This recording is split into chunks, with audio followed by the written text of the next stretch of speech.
Right, is it actually recording? We're live now. Yeah. We're live. Yeah. Hello, London and the universe. Welcome to yeah.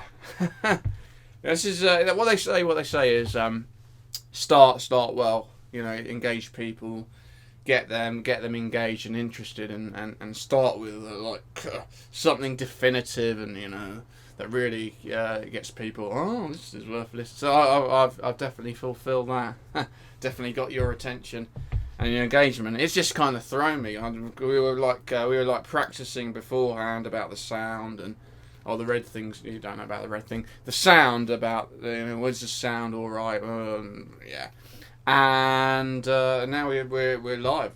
This is happening. This is real. What is all that about? I'm in a room, which is always a good start. And there's loads of stuff in the room. There's a book. Well, there's more than one. There's a few books. And there's a cockerel. It's not a real cockerel. There's hats. There's about how many hats are there? 1, 2. There's a lot of hats. There's about 74 hats. I can count very quickly. And there's a boat as well. And there's even more hats. There's this hats. This place is Hat Central. And there's my friend Bleep. So this is the Mike and Phil show. This is the Phil and Mike, Mike and Phil show, or the Phil and Mike show, or the both. It's episode 2, which means we had and listened to it. It was just the best, wasn't it? It was a classic. It was a classic. I think it was basically Mike and Phil gold. It was all Mike and Phil is gold, by its very nature, it is like the streets of London, which, as you noticed, ladies and gentlemen, is gold. It's paved with gold. It's all true. I said that in the first episode, and it went down very well too.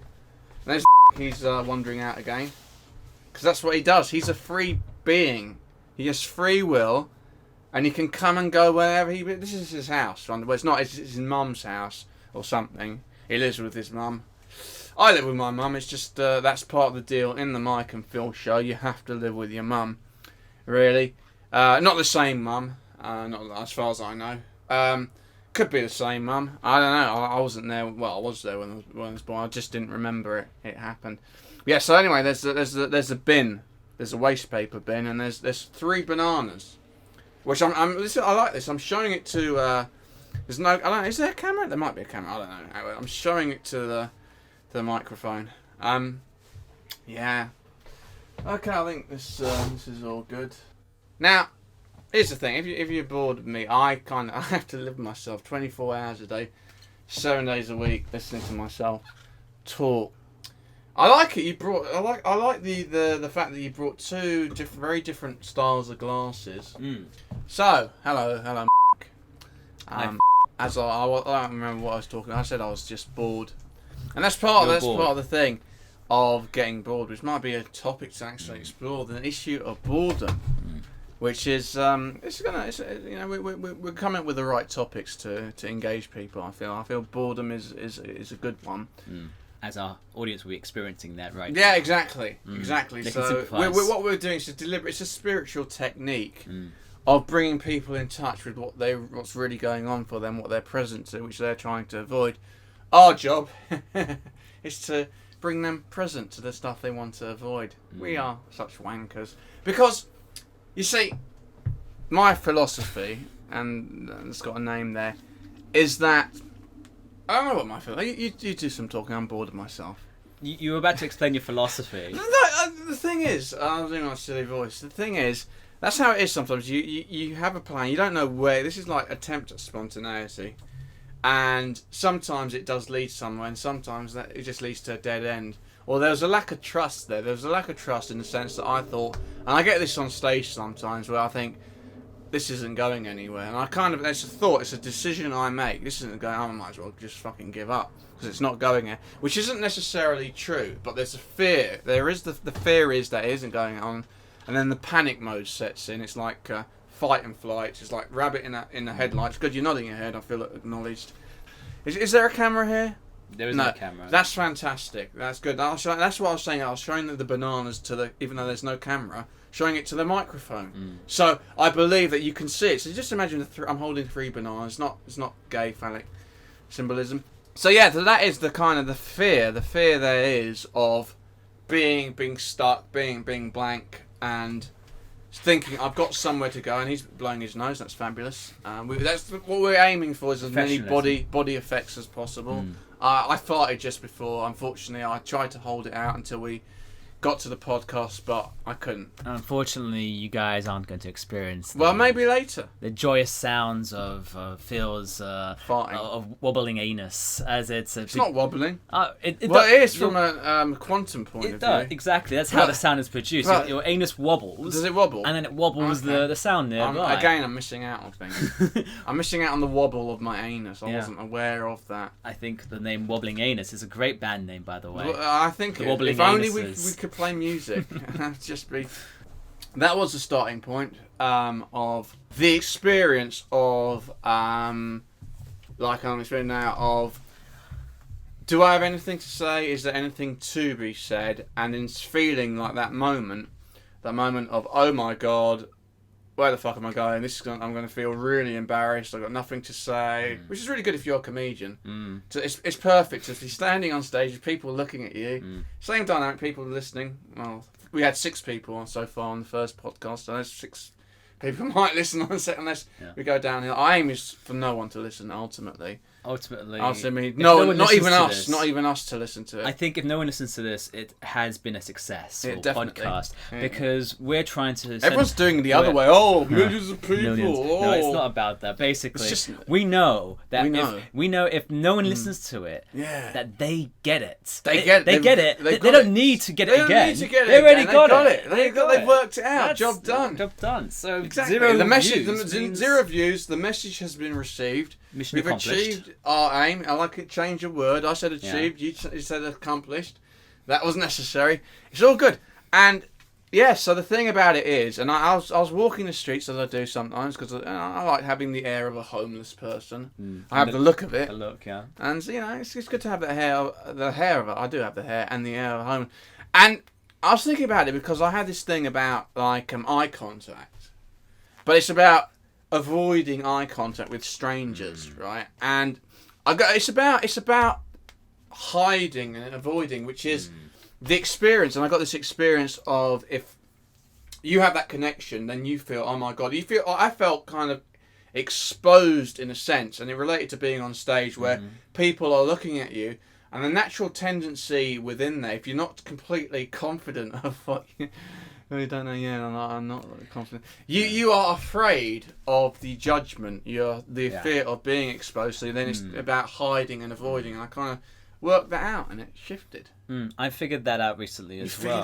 Figured it out. Ah. What happens, like when you blink, when you avoid eye contact with someone, you are afraid of something. You're doing it out of fear. Oh, totally. Yeah. Fear of judgment, something like that, right? And I noticed when you're on stage, at least previously, you would close your eyes a lot. You'd talk as if your eyes are shut, like you're taking a really long blink, and that's not normal. No one does that, but I do it. You do it, but it's my thing, baby. It's your thing. And it's like you're hiding from the audience. You're only shutting them away, so you can't see. It comes and goes, I'd say. But I think like when you have true confidence, the people who are most confident, they don't blink much, because you don't need to blink much. The truth is, blinking isn't something you need to do constantly. It's something you need to do a few times a minute, and that's about it. Your eyes aren't that dry, unless you're in a desert or something. But I haven't had the desert. Yeah. So I need to do that just to have the blindness. No, the word that you said, which I've forgotten. Blink. Blink sounds like blind, and that's how my mind works. So yeah, I think you're hiding from your audience behind your eyelids. But there are times when it is, and there are times when it isn't. Yeah, no, of course. And there are times. It depends on your fear, I think. Well, it's it's just I'm bored of myself already. Yeah. I just am. Well, that's fantastic. I can talk now. It is. You can. It's always good, and that's why I found another great thing, as well as being panicking and all that kind of stuff and thing. Where it's getting bored of yourself. It's particularly because it's like that's going to give the audience the license to feel bored as well, and then everyone's a winner. That's my aim, is to bore everyone into submission, so I'm succeeding. Well done, me. Well, let's make this even better by going into a meditative state. Do you think so? Aren't we already there? Let's do it again. Let's bring our audience. The Om. Bring the Om. I don't know where the Om comes into. I think that's the start of the universe. That was the sound that brought the whole of creation into existence. Didn't you know that? That's bullshit. It did. I was there. You remember it. You're in denial about the omness that is of the all that is. See, there's a lot of bullshit to do with meditation. I think in the West, I think the West kind of makes fun of the things of the East, like meditation they just and don't get it. I don't that think too. they don't. I think they don't get it, so they make fun of it. They see it as something kind of old-fashioned or spiritual, airy-fairy, and they don't see the benefits to things like meditation, which I think if a lot of people did, the world would be a better place. So let's sit now. Let's sit in the lotus position. So again, the lotus position. Why is this necessary? Well, that's what they do. It's what they do. That's what they do. Do you man. need to do it? Is it about the doing or is it about something else? Yeah. I really am bored with myself, but that's fine. You see, that's the thing to get. The thing to get is, it's like we are, in a sense, we are like puppets on a string. We're like marionettes, and there's something triggering us. We're constantly being triggered. And it's being triggered and then reacting. And it's the ego. The ego is about, it has to be the ego, obviously.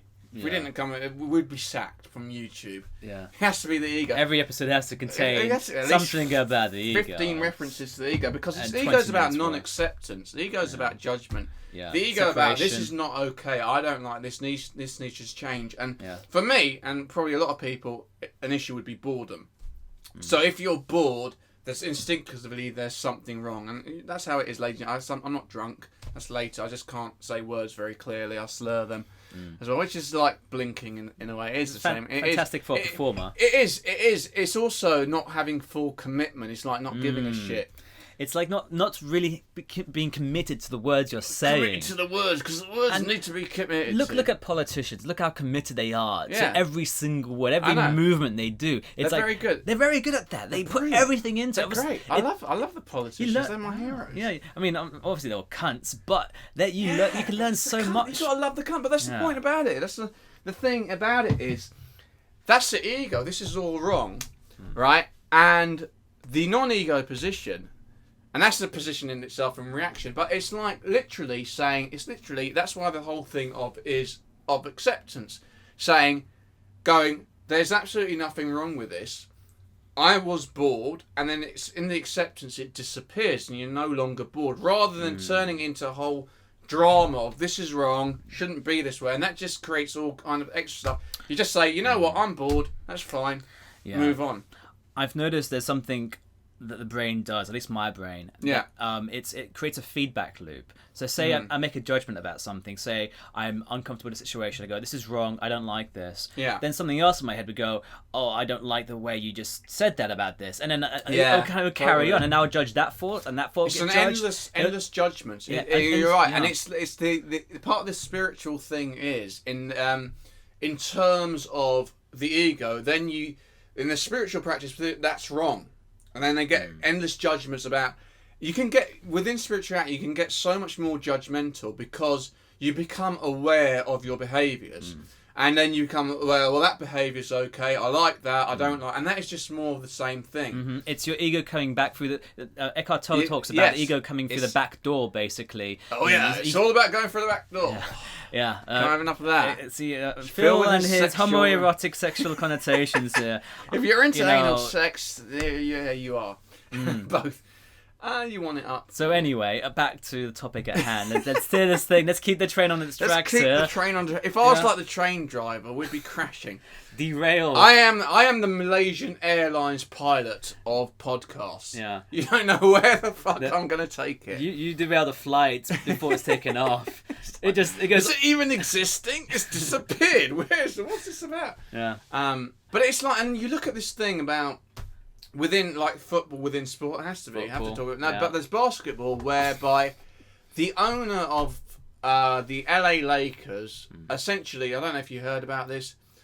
He essentially said, it's a private conversation. There's a whole story about that. He said, "You shouldn't, don't bring black people." Oh, the Clippers. Yeah, the Clippers. I said Lakers, Clippers. There's so much to do. It's about hairstyle and the Clippers. I can't acknowledge Clippers because I've got long hair. The Lakers, that's it. So you are aware of that. I remember the story. Let's explain the story to the audience in case they don't know. Google it! Yeah, so carry on. Basically, I've explained it. That's the story. He said he was the owner of the LA Clippers, said, Donald Sterling said, basically, oh, you shouldn't bring black people to... Oh, you love them in your private life. Love black people in your... But and obviously it created a whole kind of story, but... The point about it was that was ego from him, and that's what people don't like, because ego is judgmental, and racism is pretty much the ultimate form of judgment. We don't like these people because of that, not based on who they are as people. That's irrelevant. We are going to judge them all. But the response to it was complete ego. It was all about judgment. He's wrong. It shouldn't be like that. Blah blah blah. And it's just what they're doing. They're creating more and more judgments. It's judgments about judgments about judgments. It's an endless loop. Endless loop. But it's the endless judgment, and all that judgment does is it creates more judgment, and that's racism is, as we said, is a form of judgment. Sexism, all of them are a form of judgment. Yeah. So the only way, if you want racism to go, you have to go to judgment itself, and you have to let go of judgment.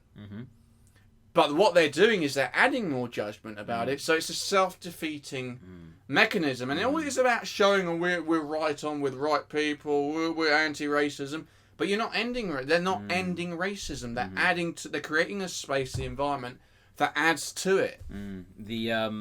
It's like the good versus evil, right? Dualism. I was listening to Alan Watts talk about this. Spiritual guy. He's very good. Look him up on YouTube. Great stuff. And he was talking about. Well, he's very good because he gets it. Or he's dead. He's dead now. He's dead now. It happens to us all. Sure Sorry, ladies and gentlemen. Bad news. I know you don't want to accept it, but we all die. Yeah. Sooner or later. Spoiler alert. That's the end of actually everything. That's all the TV program. He died. It ends. It ends with death. Damn, that's the way the game goes. So anyway, Alan Watts. So he's talking about. So we're talking about what's it? Judgments. We're talking about judgments and opinions. But he was wrong, good, bad. Yeah. He was talking about religion and how the people in religion need like an evil, to fight against, to feel that their cause is justified. And he talks like this is necessary. Without the evil, then there is no need for the other side to exist. Yeah, it just it nullifies everything. So all of it, but it's not just religion, and religion is very big. But everything comes down from a position whereby there's racism, there's anti-racism. Now, if there was no racism, those anti-racists would be fucked up, because the whole controversial but true. The whole perspective is. We need something to fight against. We need something to define ourselves. This gives them an identity in opposition to. You take that opposition to away, what they're opposed to away, they will not know who they are. So in a sense, they are keeping it going because they need to keep it going. This needs to be said. Yeah. This is how it is, ladies and gentlemen. It's like charities need things to be messed up. Yeah. Politicians, police need crime. Yeah. If there was no crime, there would be no police. And I wanted to say this for so long. And this is how the game works. Yeah. This is why things such as drugs are illegal. If drugs weren't illegal, the police would have less to do. And if police aren't doing anything, prohibition was proven in the 20s in America. Right. It worked so badly because it brought in. There was a problem. Okay, in their minds there was a problem with alcohol. So their solution is get rid of it. But all that did, it criminalised it, brought the mafia in, and it created a strength in the mafia. There was the mafia before, but there wasn't the mafia. Basically, as a result, so they banned alcohol, they banned drinking in America, prohibition during the 20s because this is a problem. It's bad. People shouldn't drink, and all that did, people kept on drinking, but they found a different way of doing it, which was the illegal way, and that created all the gangsters, all the mafia, the mob, who became so strong as a result of it. Now, if you look at drugs as well, before they were banned, there wasn't really an issue with any of them. There was they weren't known to the mainstream.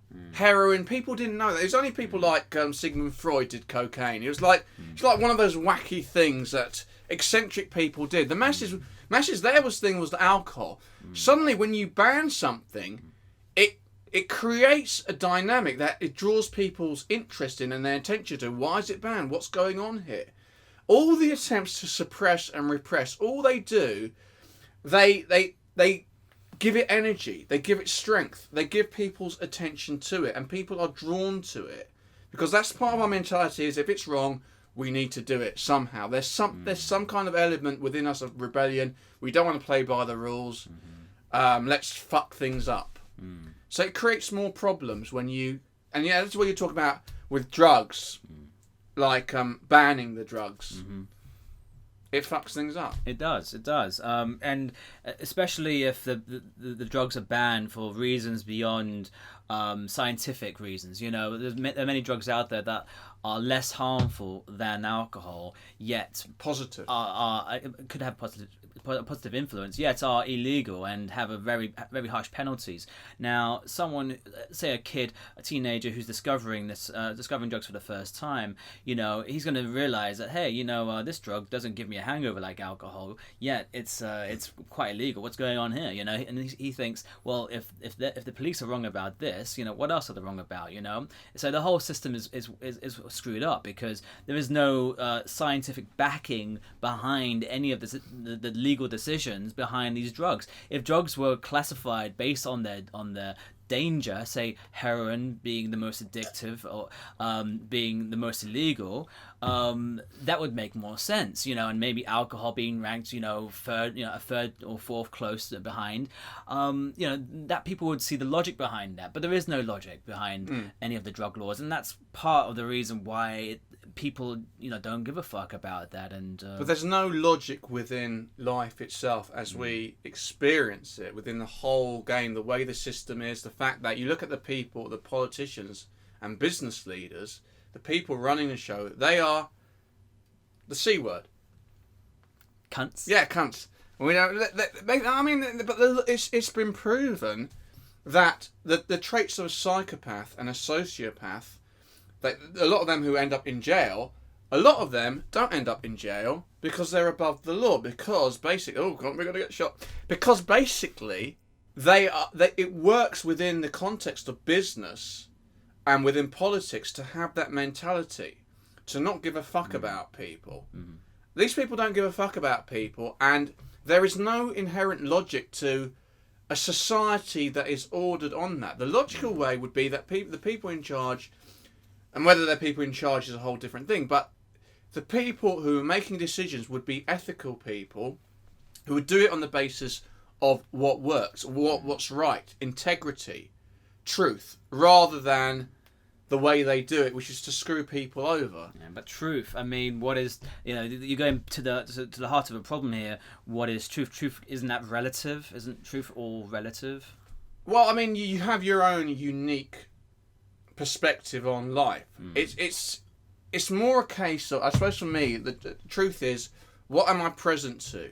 When I lose the filters, it's like, for me, it's what is going on. It's what is really going on in this moment, in this issue. When you get rid of all the nonsense, all the stuff surrounding it, the externals, the confusion, the judgments and the opinions, what is actually happening in this instance? And there, hopefully, lies the truth. That is, but yes, I mean, it's a commitment to what's so, to what is, as you see it, and it's honesty. But honesty is implicit in it. See, there's honesty. I mean, I don't know. There's words. Words can fuck you up. Words can fuck you up because there's semantics. Honesty means it should mean what's actually going on. The actual truth behind the matter. But what if your honesty is coming from a place of judgment? What if your honesty is skewed by your own judgments of the world? That's not honesty, then. Well, it's still, you feel like it's honesty, but it isn't honesty. Yes. Is there any true honesty? I think it's a difficult thing to actually. But the quantify. honesty in that situation would be to say, I have my judgments in that situation. It would to tell yourself the truth. I suppose that would be about truth. Is to tell yourself the truth of saying, I acknowledge that in this situation, how I see things are clouded by certain judgments.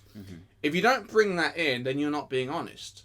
You're not you're not seeing the situation truthfully. For what it is. Yeah, which is you recognizing what you're bringing into it that is clouding the situation in a certain way. Yeah, that's a good point. We bring things into the present moment that don't need to be there. We add so much stuff. We add stuff to the present. We add our story to the present moment. We add who we think we are, our identity, our image, our judgments of the world to the present moment, and that adds filters. That adds filters through which you look at the world. And therefore, it skews your vision of the world. You can't see the world for what it is. You see it through all this kind of world of mirrors and optical illusions that your mind is doing to try to interpret things your way. Yeah, and it's about being right. Yeah, that is the fundamental. I think that's the number. I mean, people. I think there's two different elements. It's being right or being happy, and people ultimately want to be happy, but they choose to be right. That's pretty much the number one aim for a lot of people, is to be right about the world, about themselves. Even if it means being right about something that's wrong, even if it's being right about how they're wrong about something, it's still them being right. And I think it creates I'm righteous. So you feel yeah, I'm right about this. Yeah, good, and it gives you like certainty. It gives you a sense of perhaps immortality, invincibility, a sense that you can't be touched. And it's like what you're doing though. You're putting armor on yourself. It's a protection. It's a way of protecting yourself, a defense mechanism, so that it's kind of hiding your vulnerability in a way. It is hiding your vulnerability. Vulnerability is about acknowledging I could be right, I could be wrong, and this is who I am beyond that kind of stuff. Yeah, I think a lot of us are in society, this part of the world, are afraid of being vulnerable. We fear putting ourselves out there on a plate and exposing who we really are to people, because we're afraid of their judgments. We're afraid of maybe looking a certain way or coming across the wrong way. We're afraid of all these things. Absolutely. Yeah. And that just adds more anxiety and shit to who you are as well. I mean, why are we so afraid? I mean, what's causing this fear of vulnerability? Well, it hurts. It's painful. I mean, if you truthfully, authentically put yourself out there, and people judge you and don't like you, they're judging the real you, and it goes to the core. Whereas if you've got all these barriers and all the layers, and they're judging you, they're not judging you, and you've got to defend. You're defending yourself from that. They're judging the act. They're judging your. And you can feel, it's not me. It was my. And it's not. This is not conscious. This is subconscious stuff going on that people aren't necessarily aware of. And it's basically when you get rid of that, it's like you're saying, no, this is who I really am. So, and you're kind of there's nothing in between you and the judgments and opinions. So the chances are it's gonna hit home, because you're not protecting yourself from it. But if it hits home, doesn't that mean you are judging how the experience, because you're saying it hurts? So what is that feeling of hurt? That feeling of it's a painful feeling. It's the emotional equivalent of if you put your hand in a fire. Right, but why is that being caused? It's happening in your head. There is no fire in your head. There's no, but we could get into the whole of like the Matrix. There's no spoon. Is there a spoon? I don't know.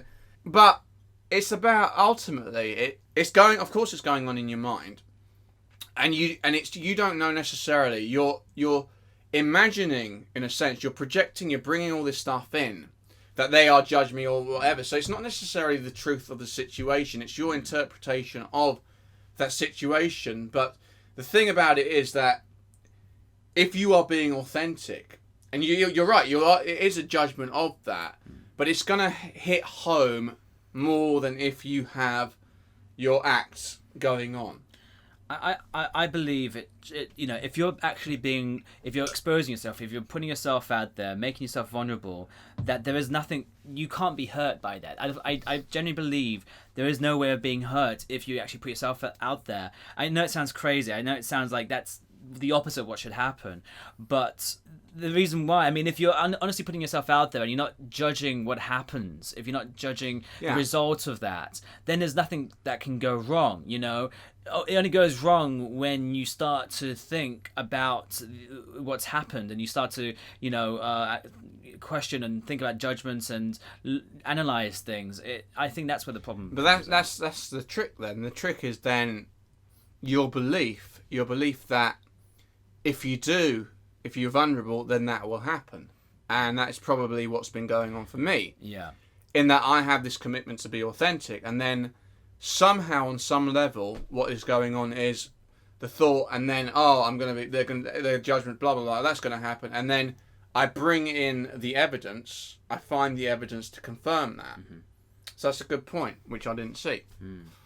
Yeah, you mentioned beliefs, and beliefs are interesting. We all have beliefs about things in life, and again, I think beliefs can be empowering. They can be disempowering.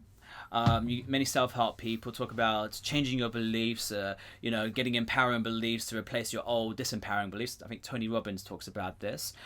And I think that helps to a certain extent, but I think beliefs ultimately get in the way of who you are. Because it's interesting, the word belief. Belief is be, lie. You see, it's a reversal, and I've thought about this. It's a reversal. The word is it should be life. There's no should, but be life, L-I-F-E, and it's be lie. A belief is a lie. It is a lie. Every single one, because it's not reflect. Even the positive bit, they're just that's like positive, negative. Right. That's dualism, and my approach is get rid of beliefs. Right. And the reason my point was exactly, get rid of beliefs. Beliefs add a layer of bullshit that you don't need. They add a layer. I'm gonna stand up, baby. Freedom. They add it because it's not true. Well, and I got what was going on. I'm feeling kind of constricted because I feel like when we were doing it outside last week, then it was like we were out in the air and I felt more freedom. See, this is what I told you about. That if you did it indoors, this is what you'd feel. So now you can see the problem. This is how it is with environments. Yeah. We don't see this, and I've just become aware of this now. I reckon I'm really constricted. I'm not being myself. I'm not being free. And now I'm standing up, and it's like you recognise it's like we're boxed in. Literally, this is a room. We're boxed in, and it creates a sense. It's not in real, but we could be as free as we want in this situation. But our minds are telling us you're boxed in. And then you play that out. It comes across in your voice. It comes across in everything you do. I mean, I want to just finish off with the beliefs thing again, just because I think that's really important. Oh, it's key. I think it is key. I think definitely. Yeah. Because people are so. They're so people attached. mostly have the disempowering beliefs, and then the reaction is then create the empowering beliefs, and it's such a strong thing. But it's about going beyond beliefs. It's about letting go of beliefs. Yeah. You don't need your beliefs to... Absolutely. It's like having, I don't know, imagine a belief is someone, an invisible friend you have, your invisible friend that helps or doesn't help you. He goes, oh, congratulations for doing that. It's not you. It's just something, it's a fabric of your imagination, adding to what you think is you. And what is the implicit message behind that belief? Even if you're saying, I'm going to be confident. I am confident. The implicit message is I'm not confident. That I need this belief because I'm not confident. Exactly. It was interesting about the restricted feeling you had here. Let's talk about that because it's like I was sitting there and I just picked it up, and now it's like fuck it, just move around, walk around, and then it's shifting it. Yeah. The thing about it was that it's about they call it approach anxiety, which is the fear of approaching people, and I've had that going on. And then one of the ways, come up with the beliefs, I'm confident, blah blah blah. I tried that, didn't fucking work. Last night I just got to the heart of I'm feeling exposed, embarrassed, all that shit, and I let that go somehow. And I just went up to about 10 people and just started talking. There was some people at the pub. There was something at the pub called Floridita, and I just said, "Oh, is this anything like Florida?" And the whole thing disappeared. The whole thing of I can't talk to people, blah blah blah, it just disappeared, and there was no need to create a belief of I'm this, that, or the other. It's just get rid of all that stuff and just be natural, just be who you are without all the stuff, and then things will develop naturally. Be natural. Be natural. I think that's a key word there. Being natural and real. It's about letting go of these beliefs. It's letting go of who you think you are. Letting go of everything that isn't you. Is it more than that though? Because everything isn't you. If you really sum it down, if you want to go really crazy that's true. That's nothing true. Nothing is really you. In the sense that we are. There's no thing. There's no thing to us. There's no specific thing. So get rid of all that stuff. Let go of all that stuff. And then I have this thing is I say, who am I going to be? Okay, I'm going to surrender. I brought in just surrendering to the situation. That's the opposite of the ego. The ego just does not want to surrender. Like you have this thing within football again because it ties into that. Whereas the England fans, they sing no surrender to the IRA, and they all know, and they're all like no surrender to each other, and they all kill each other. And the opposite, and that's ego. The ego is not willing to surrender. So when you surrender, it's like, yeah, cool, whatever, not an issue, not a problem. And then it's like oneness and its connection, because again, the ego is about separation. The ego is you against me. There's a gap between, and that's just nonsense. There is no gap in reality. In our minds, our perception is there is a gap. There is no gap in reality, but there's a gap. We delude ourselves to think there is a gap, and it's me against you. And that's how I define myself in opposition to you. What I try and do is say, well, how am I actually similar? What's the similarities? What's the connections between me and other people? Well, and we share everything. We share the body. Hopefully some women will. We share the body. We the 2 arms, 2 legs, 2 hands. And then you look, and that's just on the surface. And there's different. Then people have differences. Oh, some people don't have that. Blah blah. But underneath that, you have the skeleton, which is the skeleton. Everyone's got the same bones. And then we have the blood. We've all got blood. And then the functions, and all the functions, the organs, they work in the same way. Everything's functioning underneath in the same way. And that is something that we all share. And yet, the commitment of so many people is to avoid that, or avoid looking at what we have in common, and to see how we're different. We are strange species. We are. I sit down again and become constricted and restricted. Restrict yourself, Phil. I need to restrict, but there's too much freedom there. People don't want to see that nonsense. No, certainly. I'm sorry, I moved that as well. But I think if we go back to what we were saying with surrendering, I think when you surrender, you open up. When you there's space that's created once you surrender, and within that space, there's room for love. There's room for everything. There's room for creativity. There's room for just the connection between you and someone else, between humanity and you and the world. You literally when you give up your identity, your sense of me, of I, your sense of being a separate individual being, and this is like the sages, including Eckhart, they're talking about this and it's true, because when you get rid of that little me, what becomes available is so much bigger. This is the universe, which is beyond what the scientists are telling, because that's the information through the senses. What we see, and that's perfectly valid, but it goes so beyond the senses. The universe is infinite. Of course it is. How can there be a beginning and an end point to this? There's no beginning or end point to any of this. It carries on. Yeah, I always thought, even when I was quite younger, when I heard about the Big Bang, that being the beginning of the universe and time and everything, I thought to myself, that can't be right. That there has to be something before the Big Bang. That it doesn't. How is that even possible? Think about this, ladies and gentlemen. How is it even possible? There was a time when there was no life. When nothing was. How is that even? When nothing existed. How is that even possible? Right. I think it's something the mind can't comprehend. Nothingness. I think it's something that's just. There has to be a beginning. There has to be an end. Like you look at everything, like a book, a story, narrative. A story has a beginning and an end, and we trick ourselves to think this is it, and it's all about it's time. It's the clock again. It's the watches, and it tricks our mind into thinking. It's definitions, there are labels, there's a beginning, there's an end, there's a middle, that's how it works. Whereas it's an endless process of beginning, endings and middles. There's not one specific that was it. But the scientists, they need to know this was the starting point. This is where it all began. It's an endless amount of transitioning, I think, from one state to another state. Yeah, it's transformation. The universe began.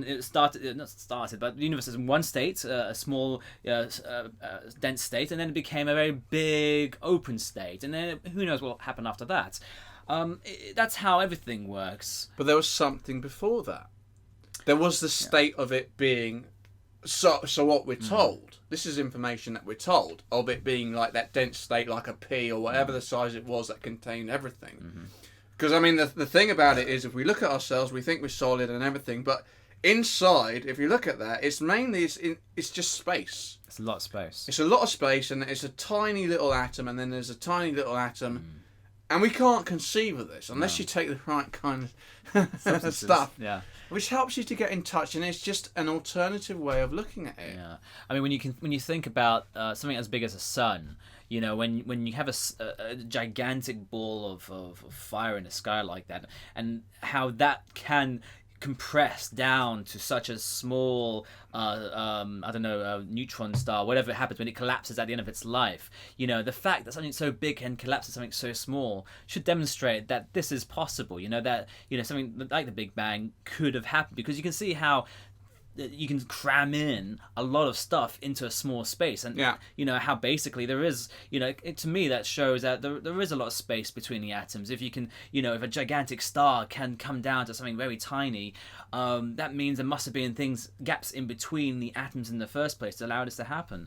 And I think the human perception of looking at the world, we see things as being solid, but things are not solid, and there's the words, you know, is there anything really solid in life? I mean, things look solid, things you can touch something and it feels solid, but it all disintegrates. It all disintegrates, and everything has it becomes space. Nothing in the end, right? But nothing is a dense collection of atoms all very tightly put together. It's not like it's going to stay like this forever. No, but that's the illusion. We think it is because that's what it looks like, and we could spend days or days looking at it, and it looks exactly the same. But in reality, it's shifting. Yeah, the illusion of permanency, man. Because that's the illusion, because we are impermanent in the body and all that stuff. So the desire is then to create permanency. To give, and that's what people, in terms of ideas, in terms of beliefs, the things we build, it's having a legacy, all kinds of things, rather than just accepting the body and all that stuff. It's just going to go away. It's fine. That's the end of that. And then the next stage happens. Yeah. That's all it is. That doesn't have to be a drama and a story about it. It can just be, that's just the way it is. We make it into a drama, don't we? We make it more than it is. We judge it as being bad, judge death as being bad. Look at the society when someone dies, say a soldier in Afghanistan, it comes back and all this funeral procession for the guy. Everyone's crying, everyone's sad about it, and it's as if death doesn't happen, especially to soldiers. You know, it's the idea of death in society. It's very out of tune to what is. You know, death is a very natural part of life. You know, it's almost, life is kind of defined by death. You know, you kind of need. It's just the end of one particular thing. It's an end of a phase. It's the end of a phase. It's end of your end of the phase of your atoms doing the chemicals in your body, having those reactions. You know, that phase stops, and now those chemicals, those atoms are let go into the environment to be reused into something else. Say, for example, absorbed into the soil and turned into a tree or something. But what doesn't go is the intelligence, the consciousness. The consciousness. Well, I think it's the same thing fundamentally. I mean, it's just a different word of putting it, whereby the sense that I think that we are entranced in this idea that we are the body, that this is that is who I am, and my sense is I am inside. There's my consciousness or intelligence is inside the body, and once the body goes, my sense is that intelligence, that consciousness remains, and it will just find another vehicle to be transmitted into afterwards. But the same consciousness, because there is consciousness and intelligence all around everywhere. That is literally everything. So you cannot escape from that. I have a feeling that that's how life began, because I don't think there was a beginning. Well, I mean, that's exactly. I mean, that's basically true there. You know, at the moment, scientists don't really know where life started. You know, we have some ideas, but we don't know how it all kind of came to be. I've got a feeling that there is a consciousness, an intelligence in the universe, and when, you know, this consciousness, intelligence maybe brought together the right chemicals to spark the life process, to kind of kickstart the actual life forms on Earth that we see today. I think this intelligence did something then. I'm not saying like a god. I'm not saying God did something, because we can easily go down that path of religion.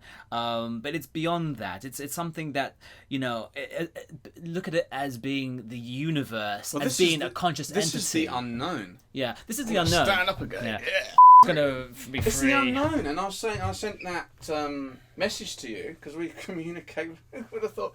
Where basically it's like we are, and this is a perspective. This is a view. That's all it is. It's not right or wrong. It's just one way. It's an interpretation. One way of seeing it. The sense that we are limitless beings. Ultimately, that there are no limits to any of this. But we experience ourselves as being limited in this because we're in the body, and my sense is that this is a enormously traumatic experience. You look at children, and I believe that's why they're crying, because they're closer to it. They're being limitless, and suddenly they experience themselves as being limited. And it's like, what the fuck is going on? And it's traumatizing. And then there's the desire to be limitless again. But the way of doing it is very interesting. It's like within religion, they write this book. This is the Holy Bible. That's interesting. Yeah, it's full of holes. It's holy. That's exactly what it is. It's full of holes. And that's why they need to spend so much time saying, no, this is right, this is the way it is. Because if there were no holes in the Bible, there'd be no need to do that. There'd be no need to prove your point, to say this is the correct way. All that stuff that they need to do stems from the fact that they believe, they know that there's gaps they've got to plug. They've got to, there's that thing, there's that problem there, and they're constantly on trying to find this thing to sort out, and it's nonsense. And it's what it is. Within that book, it's saying God is exactly like this. Now, God is supposed to represent the limitless, and they are putting a limit on the limitless. They're saying this is exactly what it is, and that is limiting it through the sense that as we're limited beings, or that's our perception, the only way we will get the limitless is if we limit it. As limited beings, we cannot conceive of limitlessness, so we have to limit it. But all that does is that you experience more limitation. And that's what religion does, just endless limitation. And my sense is you just acknowledge the reality. I'm a limitless being. My belief is, my experience is that I'm limited, and that's okay. And there's nothing to do. I get it. Yeah. It's so simple. And there's no striving to be limitless. It's just acceptance of that's how it is. I'm a limitless being. I experience myself as being limited. Cool. By the way, with the advertising before, if there was advertising, we probably need money. So desperate. Buy all the products. Buy everything. Everything. Literally every product out there. Turn Christmas into every day. Jesus approves. More possessions. When he said he's doing his reverse psychology, when he said less possessions, he was meaning buy more. As many possessions as you can. Fill yourself up with possessions. Whatever the advertising is, get it. Get your credit cards out, go into as much debt as possible, get more credit cards, have more debt than the American economy. $15 trillion, your aim, ladies and gentlemen, is to go beyond that. We want to see each and every one of you to have $50 trillion in debt by tomorrow. Yeah, come on, I believe in us. I believe in you. Buy more, buy. We can do this, we can do it as a people. We need more debt. If they can do this on Red Nose Day, raise all that money for charity, then we can do it. We can get you to spend as much money as you possible. Yeah, forget about the house. You don't need to live in your house. It's cool living on the streets. Yeah, you get a bit of fresh air. Oh yeah, because lose the house. The rich people, they need more money. These people with all the money, they need more. They're lacking. They don't have enough. They need more. They need your money. They need your money, exactly. You don't need your money. Not the poor Africans, not the people in India exactly. They're starving. selfish, the poor Africans. Oh, I'm hungry, I haven't got enough food to eat. And it's like the most selfless people are the rich people, the people who run the economy. They just want more of your money. Yeah. That's all they ask for. And they deserve it. They deserve all your money. All the hard work they've put into all the effort they've done of just wearing a suit and sometimes not even going to work, just being in bed and sometimes acting like a dick and owning treating people fucking like big shit. companies. They've got to employ people to write the shit that they want you to believe. So, support them and love them and buy as much as you can, and that will create the revolution in process, which is about people having as much debt as possible. It's like Robin Hood. He was a cunt. Oh, take from the rich. Nah, fuck Robin Hood. He was a cunt. Take from the poor, give to the rich. We need more of that. Yeah, the current system is fine the way it is. It's not good enough. It's working. Yeah, it's No, not working it's good not. enough. We need We're more not of trying it. hard enough. That's the Exactly. problem. You saw that thing where it's the line down there and it goes right to the top. That's nonsense. It needs to be like there, and it needs to be just one person. One person with everything, and the rest of the planet. That's the problem. That's the Right. problem. It's like there's too many people. There's about 100 of them There's still who have too everything. many people who have too. It's 85 people who have as much wealth as 300 million, whatever it is. Who cares? It's just numbers. It should be one person has everything, Right. and that's just me. I should be the one. Give all your money to me. Being Jewish, that's probably true. So we need to make the system stronger. We need to support the system, get everyone to back up. David Cameron, he's wonderful. Vote for him. Also vote for Ed Miliband. Real people. These are people who... There's no ego. There's no ego. People. These are genuine. You can trust these people.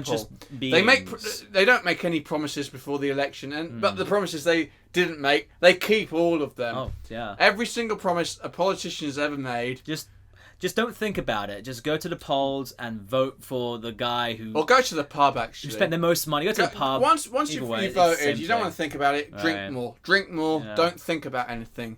Thinking's bad for you. Right. No, yeah, drinking more is always the answer, It's the I think. answer. That will help fix our problems. Numbing the brain. Numbing the senses. Numbing the senses. Numbing...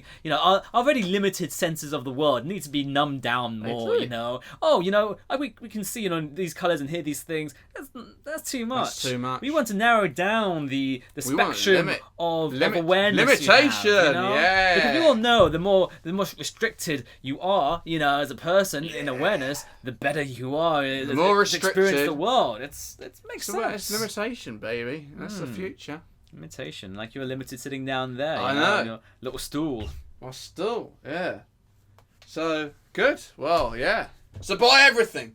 Buy everything. All advertising. There's no lies. The advertisers are telling you exactly how the truth is. That penis, that car will enhance your penis. It will. Everyone who drives a big car, it will make your penis so. And you know how they talk about freedom with your cars, your freedom powerful. When you're next stuck in a traffic jam, which is how the reality is, you're going to feel so free. They're telling the truth, the advertisers.